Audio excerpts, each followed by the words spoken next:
Então, leitura orante do Salmo 15. Diz assim a palavra: Senhor, quem habitará no teu santuário?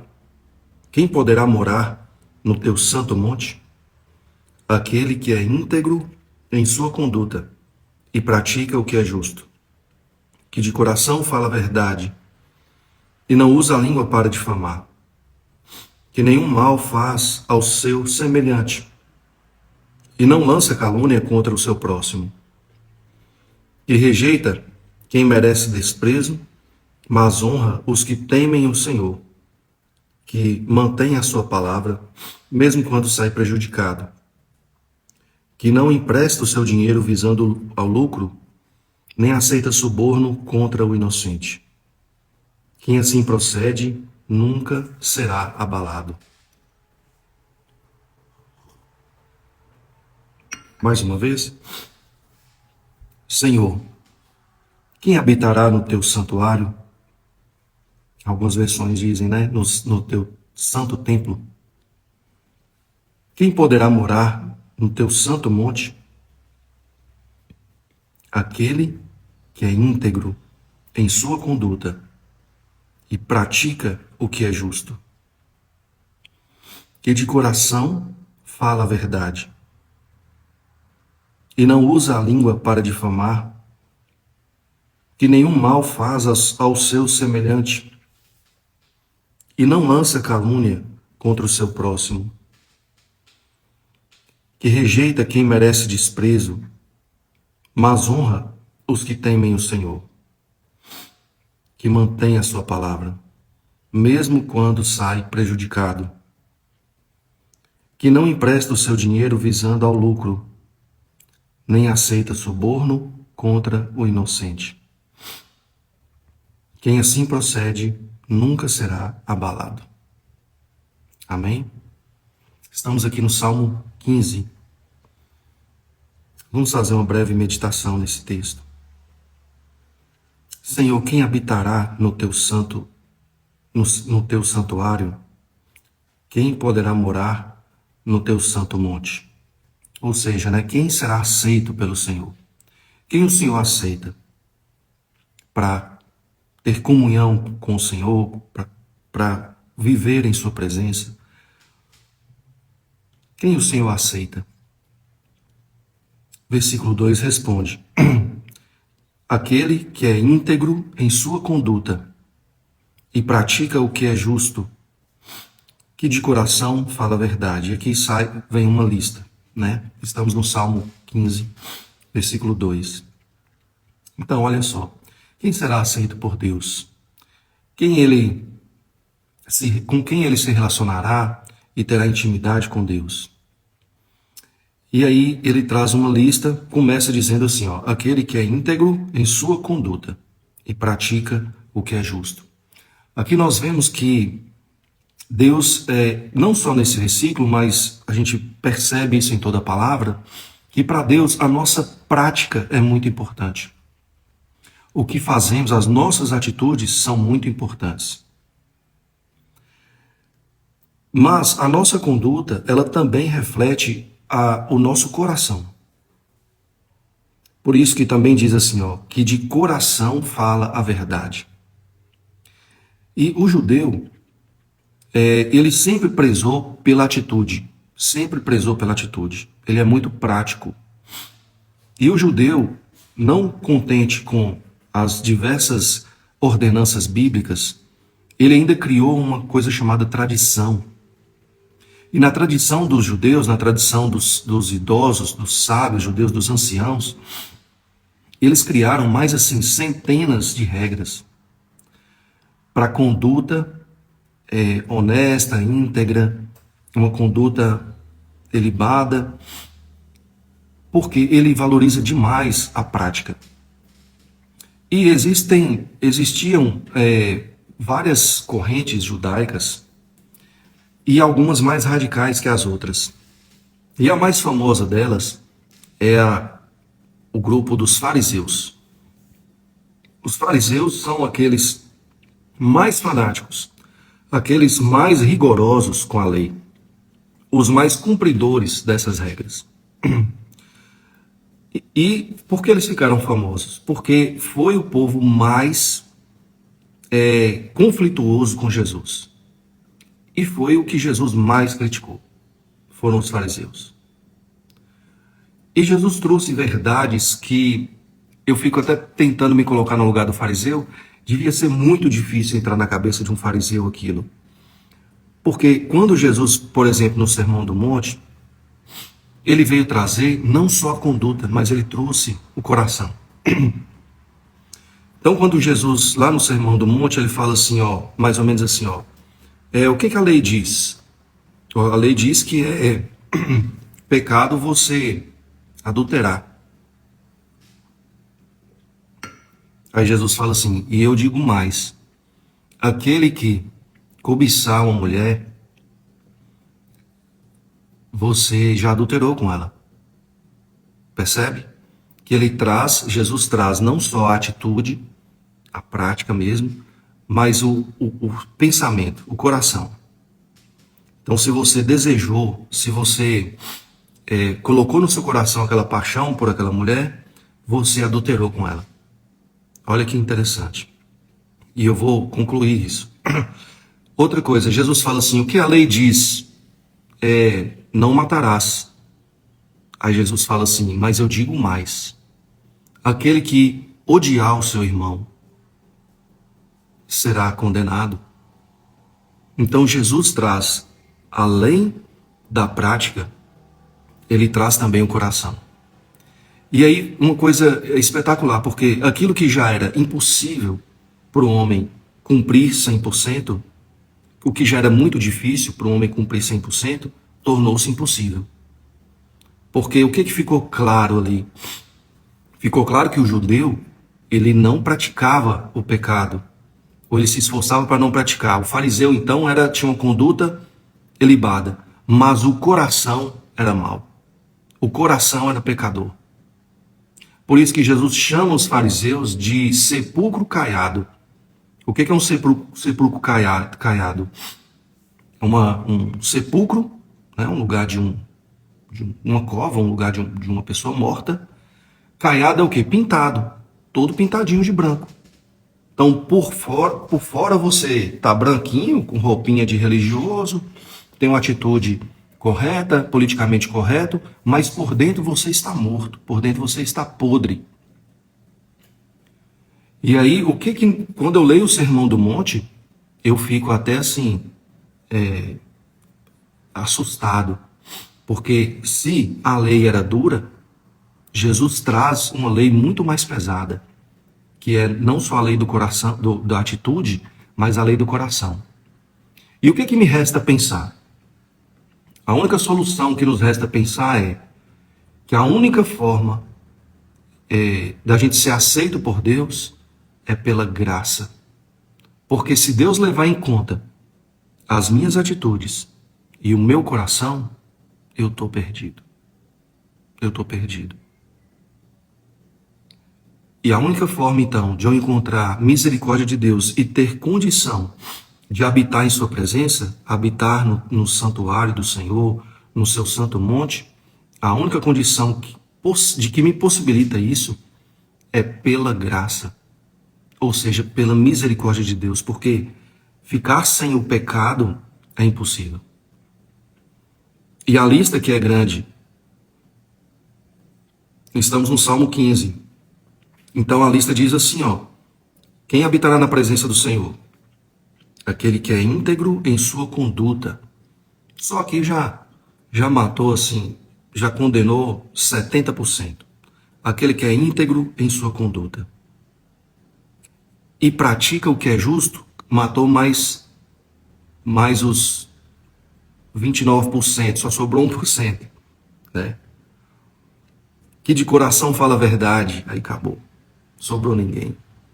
E é por isso que no Salmo 14, que lemos ontem, diz a palavra assim, que Deus olhou para os homens. Olha só, voltando lá no Salmo 14, o Senhor, no versículo 2, o Senhor olha dos céus para os filhos dos homens, para ver se há alguém que tem entendimento, alguém que busca a Deus. 3. Todos se desviaram, igualmente se corromperam. Não há ninguém que faça o bem. Não há nenhum sequer. Gente, quando lemos o Salmo 15, vemos assim, é condenatório. E se eu tiver alguma dúvida achando que eu estou passando no teste, isso aqui é um teste? Então vamos ver que nota que eu vou tirar. Aí se eu acho que eu sou bonzão e falo aqui, não, eu sou íntegro sim, eu sou íntegro em minha conduta. Justiça? Pratico, eu pratico o que é justo. Falar a verdade, de coração, falo a verdade. Se eu estiver achando isso, é só voltar no 14 que eu já vejo a condenação.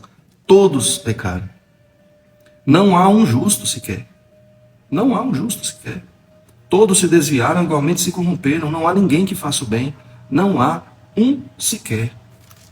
Então, pessoal, a única maneira de habitarmos na presença de Deus, no seu santuário, no seu santo monte, é através da graça. Através de um justo que morreu no meu lugar. Através do sangue que foi derramado para pagar o meu pecado. Só existe essa maneira.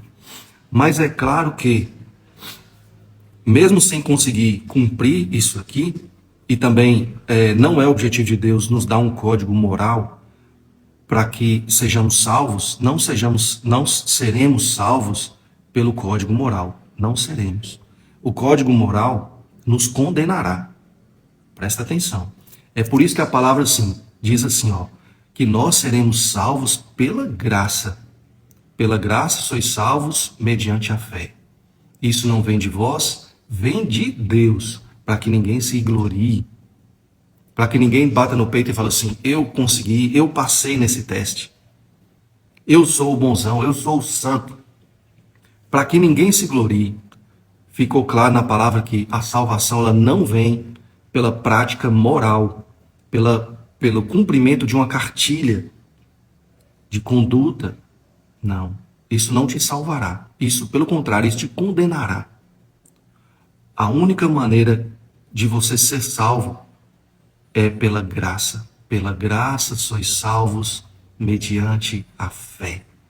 E isso não vem de nós, vem de Deus, é dom, é presente de Deus para nós. Isso não exclui o que nós podemos aprender do caráter de Deus. Então, o código moral que vemos aqui não é para salvação, mas ele é para santificação. Ou seja, uma vez salvo, uma vez que fui reconciliado com Deus, a minha amizade com Deus foi restabelecida pelo sacrifício de Jesus, pelo perdão dos meus pecados, por causa de Jesus na cruz do Calvário. A única maneira que eu tenho, a única maneira possível de restabelecer a minha amizade com Deus é essa. Uma vez reconectado no Criador, e não só isso, como diz lá em João, se eu me reconecto com Deus, eu não só sou um servo dele, mas ele me dá agora o poder e o direito de ser filho de Deus. Então, sendo filho de Deus e maravilhado com esse presente que eu recebo, como que eu respondo para Deus? O que eu dou em contrapartida para Ele? Eu respondo tentando, me esforçando a viver uma vida de santidade. Então a santidade, ela não é para salvação, ela é para adoração. Ela é uma resposta a Deus. E ela é também fruto do Espírito Santo que Ele coloca em nossa vida. Então se eu fui salvo, eu recebo de Deus uma nova identidade. Fala, Daniel, você estava sujo, podre no pecado, você estava num lamaçal. Eu te perdoo, eu tiro de você essas vestes imundas e coloco em você vestes novas. Vestes lavadas no sangue de Jesus. E eu vou colocar no seu dedo um anel. Isso que eu estou falando está em outro salmo, nós veremos isso mais adiante. Vou colocar no seu dedo um anel. Esse anel é a identidade. É anel de filho. Você agora é meu filho. Você agora pertence. Você é minha família. Você é meu filho. E aí eu vou viver no reino, vou viver na família dele. E como que a família de Deus vive? Vive com um código moral. Não para salvação. Quer dizer que se eu vacilar aqui eu perco a salvação? Não. Uma vez salvo, estou salvo. Mas eu não me contento. Se eu cair no pecado, eu levanto de novo. Se eu errei, eu levanto de novo. E Deus tem perdão para mim, tem graça. Mas eu vou estar sempre buscando viver nesse código moral, nessa santidade, como uma adoração. Como uma resposta pelo presente que eu recebi, que é a salvação. Então eu vejo aqui, por mais que não é um código de conduta para salvação, mas eu entendo que Deus ama esse comportamento.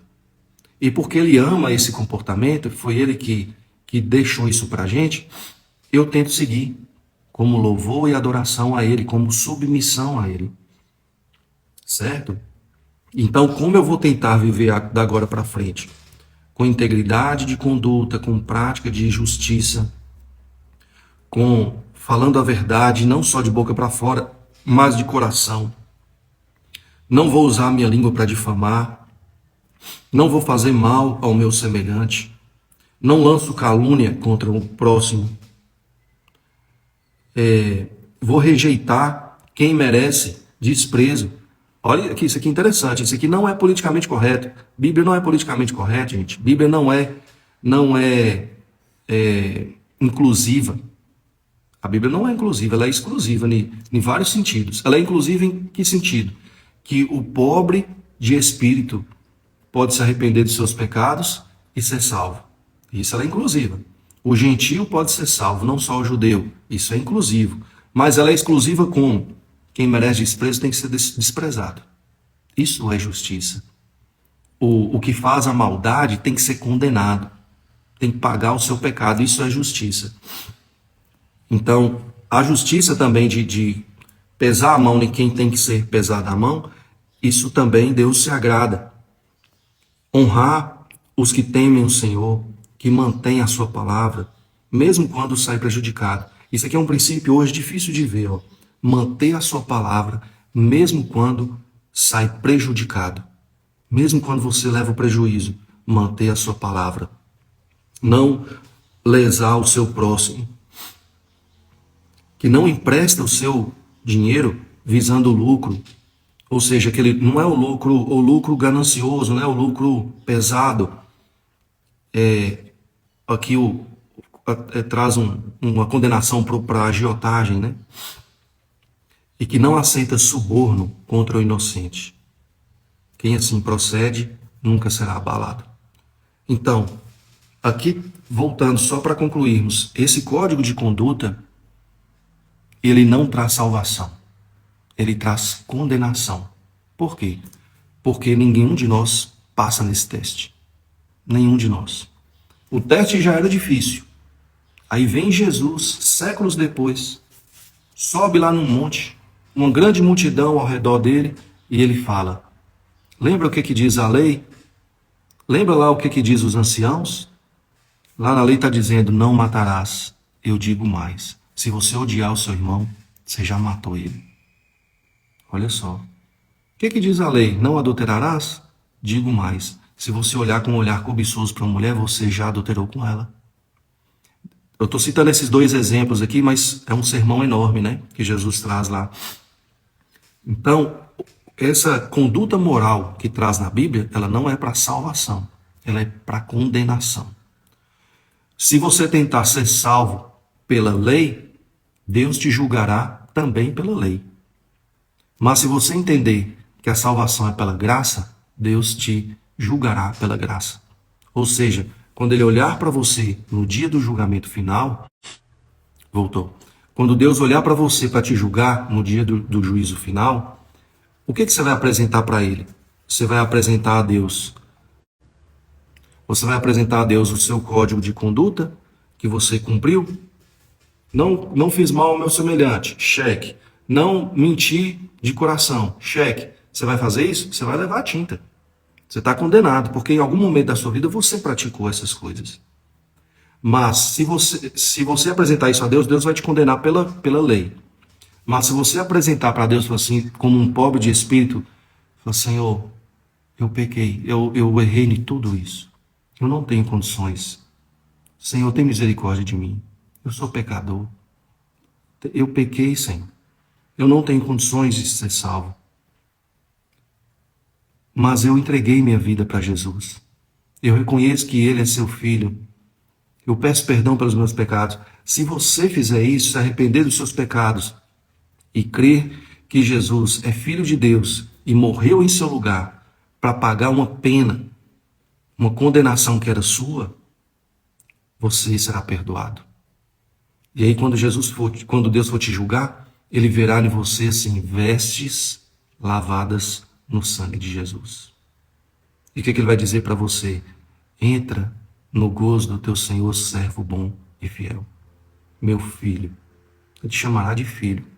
Pode entrar, meu filho. Você foi salvo, você foi perdoado. Perdoado pela graça, pela misericórdia. E como que eu respondo a Deus?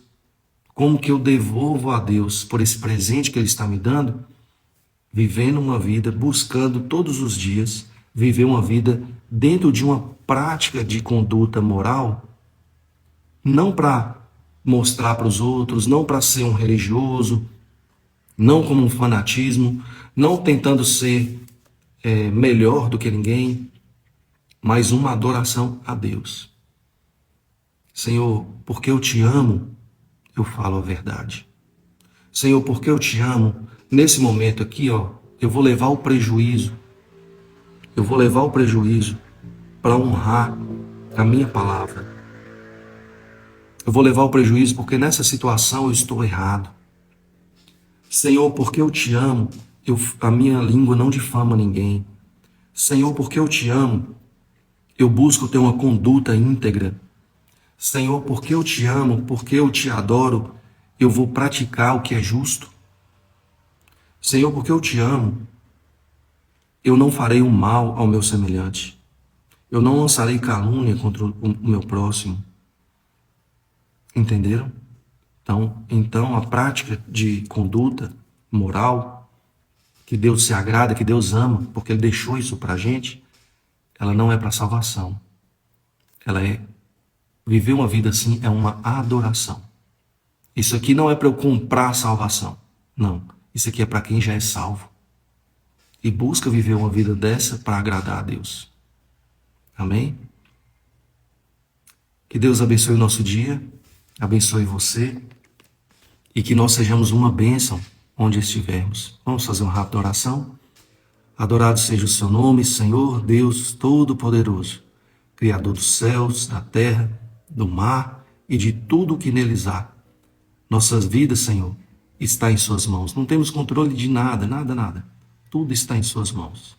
Por isso nós nos submetemos ao Senhor. Pai, como está aqui escrito na sua palavra, não há nenhum justo sequer. Não há ninguém que faça o bem. Então, por essa lista aqui, Senhor, com uma conduta de santidade, nós estamos todos condenados. Todos. Todos pecaram. E fora estão da sua presença. Mas, Senhor, nós pedimos a misericórdia do Senhor. Pedimos a graça, o perdão do Senhor. Através de Jesus, que morreu na cruz e pagou o nosso pecado, a sua palavra diz que nós temos agora direito ao perdão. Senhor, nos perdoa. Pelo sangue de Jesus derramado, pela graça e pela misericórdia do Senhor, nos perdoa. Não só isso, Senhor, mas nos lava, nos limpa do pecado, lava nossas vestes no sangue do Cordeiro. Sim, Pai, e não só isso, como diz também na sua palavra, coloca no nosso dedo um anel de filho. Eu quero ser seu filho. Quero que o Senhor seja meu Pai. Nos adote, Senhor, como filhos. E agora, Senhor, filhos do Senhor, pelo Espírito Santo de Deus que habita em nós, nos dá condição de viver uma vida de santidade. Vai limpando a nossa vida, vai tirando da nossa vida a prática do pecado.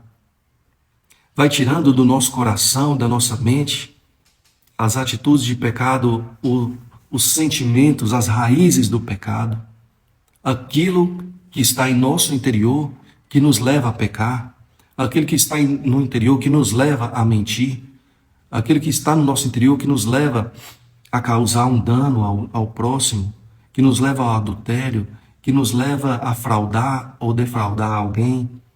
Vai limpando, Senhor, nossa vida. vai nos santificando pela palavra e pela obra do Espírito Santo em nós.